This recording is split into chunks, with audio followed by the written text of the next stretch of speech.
ایک عورت آئی، ایک لڑکی آئی، یا رسول اللہ میری شادی ہونے لگی، میرے خامند کا کیا حق ہے میرے اوپر؟ دونوں طرف کی میرے نبی نے زندگی سکھائی۔ میرے نبی نے فرمایا تیرے خامند کے جسم پہ پھوڑے نکل آئیں، پھوڑوں میں گندا پانی جمع ہو جائے، پیپ جمع ہو جائے، اور تو زبان سے چاٹ چاٹ کے اس کے زخموں کو دھوئے، تو بھی تو نے اپنے خامند کا حق ادا نہیں کیا ہے۔ دوسرا لائف کو بیلنس کیا میرے نبی نے کہ ایک گھر کیسے چلتا ہے اور کس طرح خوبصورت بنتا ہے، وہ میرے نبی کے اخلاق ہیں۔ آپ سب سے ایک بات کرتا ہوں، برداشت کرنا سیکھ لیں، زندگی خوبصورت ہو جائے۔ صرف سارے اخلاق کو میں جمع کروں ایک لفظ میں، برداشت، اور اس کو شریعت میں صبر۔ صبر کرنا سیکھ لیں، زندگی خوبصورت ہو جائے گی۔ بچیاں ساس کی شکایت کر رہی ہوتی ہیں، کبھی خامند کی شکایت کر رہی ہوتی ہیں، کبھی اولاد ماں باپ کی شکایت کر رہی ہوتی ہے، کبھی اولاد ماں باپ کی شکایت کر رہے ہوتے ہیں۔ شکایتوں سے ایک جہان بھرا پڑا ہے۔ آپ شکایتوں کو دفن کر کے ہونٹ سی لیں، صبر، آہ نہ کر لبوں کو سی، عشق ہے دل لگی نہیں، سینے پہ تیر کھائے جا، آگے قدم بڑھائے جا، یعنی زبان حال سے کہہ دے کہ ہاں ستائے جا۔ جو ستاتا ہے چپ ہو جاؤ، جو ستاتا ہے چپ ہو جاؤ۔ اللہ کی قسم آپ ایسی طاقت بنو گے کہ پہاڑ بھی راستہ دیں گے۔ سب سے مشکل رشتہ خامند اور بیوی ہے۔ سینکڑوں آیات اس کے لیے اللہ نے اتاری، ماں باپ کے لیے چند آیات، اولاد کے لیے چند آیات، بہن بھائیوں کے لیے چند آیات، خامند اور بیوی کے لیے قرآن پڑھا پڑا ہے، پوری سورت اتاری ہے اور سینکڑوں آیات اتاری۔ چونکہ ایک اس رشتے کی اہمیت، ایک اس کی نزاکت اور کمزوری کہ کوئی رشتہ ٹوٹتا نہیں سوائے خامد اور بیوی کے۔ میں ماں کا بیٹا ہوں، باپ کا بیٹا ہوں، اچھا ہوں یا برا ہوں انہی کا۔ میرا نسب میری نافرمانی سے بدل نہیں سکتا۔ میں اللہ بخش کا بیٹا ہوں، میرا یہ نسب بدل نہیں سکتا، اچھا ہوں یا برا ہوں۔ اللہ ان کی قبر روشن کرے۔ خامد اور بیوی کا رشتہ ایک بول پہ ٹوٹ جاتا ہے، ایک بول پہ ٹوٹ جاتا ہے۔ اس لیے اس کو بچانے کے لیے آیات آیات آیات، اور میرے نبی کی شادیاں کہ کس طرح ایک گھر کو لے کے چلتے ہیں، کس طرح ہر مزاج کی عورت کے ساتھ سلوک کرتے ہیں۔ جہاد کا سفر، کاروباری سفر نہیں، میرے نبی کا، اور چلنے لگے، اعلان ہوا کوچ کرو، سب نے سواریاں کس لیں، سامان کس لیا، یوں چلنے کا حکم ہو رہا ہے۔ اور حضرت عائشہ رضی اللہ نے اپنا یوں دیکھا، اونٹنی پہ بیٹھ گئی تھی، ہار کوئی نہیں۔ یا رسول اللہ میرا تو ہار کوئی نہیں، میرا ہار گم ہو گیا ہے، میرا ہار تلاش کریں، ہم پھر چلیں گے۔ تو میرے نبی کہتے تو وڈی آئی نواب زادی، میں جہاد تے پہ جانا، تینوں ہار دی پائے گی، چل اگو لگ۔ میرے نبی نے کہا چلو بھائی عائشہ کا ہار تلاش کرو۔ اللہ کی قسم میں جب یہ واقعات پڑھتا ہوں یا سناتا ہوں، میں خود حیرت میں ڈوبا ہوتا ہوں کہ کیا کر دیا میرے نبی نے۔ جہاد کا سفر، اور میرے نبی کا ہار تلاش کرو بھائی، اب سارے ہار تلاش کر رہے ہیں۔ کچھ دن چھپ گیا، ہار کی تلاش تو بند ہو گئی اور سفر بھی بند، چونکہ اندھیرے میں کہاں جائیں گے۔ اور آپ کے ماتھے پہ شکن، عائشہ تیری وجہ سے ساری مصیبت ہے، اللہ دے بندی تو ہار دے مگر پہ گی، کیڑی گل ہے یار دی۔ ایک لفظ نہیں فرمایا، سارے قافلے نے قیام کیا۔ عشاء تک تو پانی تھا، وضو کا پانی ختم ہو گیا، عشاء مغرب عشاء پڑی اکٹھی تو پانی ختم ہو گیا۔ اب پانی ختم ہو گیا تو فجر کی نماز آ رہی ہے، پانی کوئی نہیں ہے، تو سارے صحابہ نے ابو بکر پہ چڑھائی کی، ویکھے تیری دید مگر ساڑے نال کی بنی، ہن اسی نماز کی میں پڑھنی ہے، پانی تو ہے نہیں، تو وضو کی میں کرنا ہے۔ اب ابو بکر کو غصہ چڑھا، ایک دم، وہ تو باپ تھے، وہ گھس گئے خیمے میں۔ آگے دیکھا تو اللہ کے نبی اما عائشہ کی گود میں سر رکھ کے سوئے ہوئے تھے، اور اما جی ایسے بیٹھی تھی، آپ کو سارا دیکھ رہی ہوں۔ اب بولیں تو خطرہ ہے آنکھ کھل جائے گی، اور غصہ بھی چڑھا ہوا ہے، باپ بھی ہیں، تو اب مجھے دیکھو کیا کر رہے تھے۔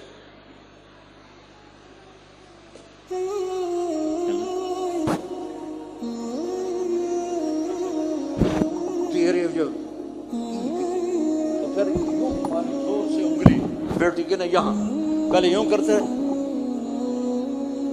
پھر ایسے ماری زور سے، وہ کہنے لگی میں ایسے سخت ہو گئی تاکہ میں ایسے نہ ہوں کہ اگر میں تھوڑا حرکت کی تو اللہ کے نبی کی آنکھ کھل جائے گی، تو ماری گا ٹھا ٹھا ٹھا، وہ منہ سے کہہ رہے، اور وہ ایسا کر کے بیٹھی چمک، غصے میں باہر چلے گا۔ اب آپ کی آنکھ کھلی فجر پر، تو عائشہ نے کہا یا رسول اللہ وہ تو باہر تو بڑا مسئلہ ہو گیا ہے، پانی کوئی نہیں ہے اور نماز کا وقت ہو گیا ہے، وضو کیسے کریں؟ سبحان اللہ، اللہ نے قانون بدل دیا، دنیا میں پہلی دفعہ ہونے لگا ہے، 1,24,000 نبی آئے، پانی نہ علی وضو ہو سکتا ہے، اس کے علاوہ نہیں ہو سکتا۔ میرے اللہ نے قرآن اتارا فَإِن لَّمْ تَجِدُوا مَاءً فَتَيَمَّمُوا صَعِيدًا طَيِّبًا فَامْسَحُوا بِوُجُوهِكُمْ وَأَيْدِيكُمْ مِنْهُ۔ اچھا میرے بندو پانی مک گیا ہے، چلو مٹی چاہتے منہ تے مارو تے دوئی چاہتے ہتھاں تے مارو تے تمہارا وضو ہو گیا، چلو تیمم کرو اور نماز پڑھو۔ اب وہ جو سارے ابو بکر پہ غصے ہو رہے تھے، بس عائشہ کہنے لگے واہ ابو بکر بھائی تیرے تو فعل کی کم بڑھ گیا، تیری دھی دے تو فعل کی کم بڑھ گیا۔ تو اسید بن حزیر پہلے ذرا زیادہ گرم ہوئے تھے، تو وہی ابو بکر تیرے گھر کی یہ پہلی برکت نہیں ہے، پہلے بھی بہت شمار برکتیں تیرے گھر کی طفیل امت کو ملی ہیں۔ تو اللہ نے تیمم کی آیت اتار دی، حضرت عائشہ کو ڈانٹ پلانے کی آیت نہیں آئی کہ میرے نبی تیری بیگم کے ہار کی وجہ سے میرے دین کا کام رک گیا اور میرے بندوں کی نماز خراب ہو گئی اور ان کو پانی سے محروم ہونا پڑا۔ میں قربان جاؤں اپنے رب پر، اپنے حبیب پر، اس ماں عائشہ پر، دنیا کی واحد عورت ہے جس کے سینے پر سر رکھ کر کسی نبی نے جان دی ہو۔ 1,24,000 نبیوں میں سے کوئی نہیں ہے جس کا سر بیگم کے سینے اور ٹھوڑی کے درمیان ہو اور اس کی جان اللہ نے نکالی ہو۔ واحد میرے آپ کے مات فی سحری و نحری، سحری و نحری، سحری و، کہ میرے چونکہ آپ ایسے بیٹھے تھی اور حبیب پاک آپ کے سینے پر یوں دراز تھے، نیم دراز تھے، اور آپ کا سر مبارک ٹھوڑی کے ساتھ لگ رہا تھا، ٹھوڑی کے ساتھ یہ جگہ یہاں لگ رہی تھی اور باقی یہاں تھی۔ اور واحد خاتون ہے جن کا حجرہ کسی نبی کی آرام گاہ بنا، ابدی آرام گاہ بنا، واحد اما عائشہ ہیں جن کے حجرے کو اللہ نے کسی نبی کے آرام گاہ بنایا۔ اور یہ واحد حجرہ ہے جہاں 70,000 فرشتہ صبح آ کے درود و سلام پڑھتا ہے اور شام تک پڑھتا ہے، اور شام کو 70,000 نیا آتا ہے اور صبح تک درود و سلام پڑھتا ہے اور واپس چلا جاتا ہے۔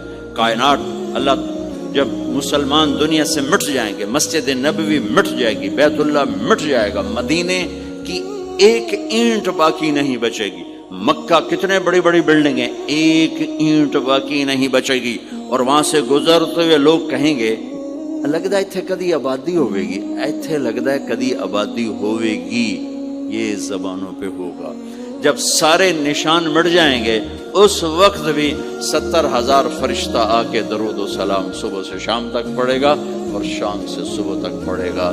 یہ واحد میں خاتون ہیں عائشہ بنت ابی بکر جن کو اللہ نے یہ عزت بخشی، اور یہ واحد خاتون ہیں جب ان کے اوپر تہمت لگی، حضرت یوسف علیہ السلام پہ تہمت لگی تو بچے نے گواہی دی، حضرت مریم پہ تہمت لگی بیٹے نے گواہی دی، اور اما عائشہ پہ تہمت لگی تو اللہ نے گواہی دی، میں گواہ، اللہ گواہ بن کے آئے۔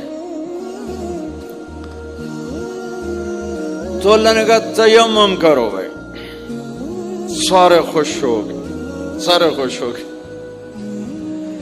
تو حضرت عائشہ نے کہا یا رسول اللہ اب میرا ہار چھوڑ دیں، اب چلیں۔ تب آپ نے کہا چلو بھائی کوچ کرو۔ اس سے زیادہ کوئی دلداری کا واقعہ پیش کر سکتا ہے؟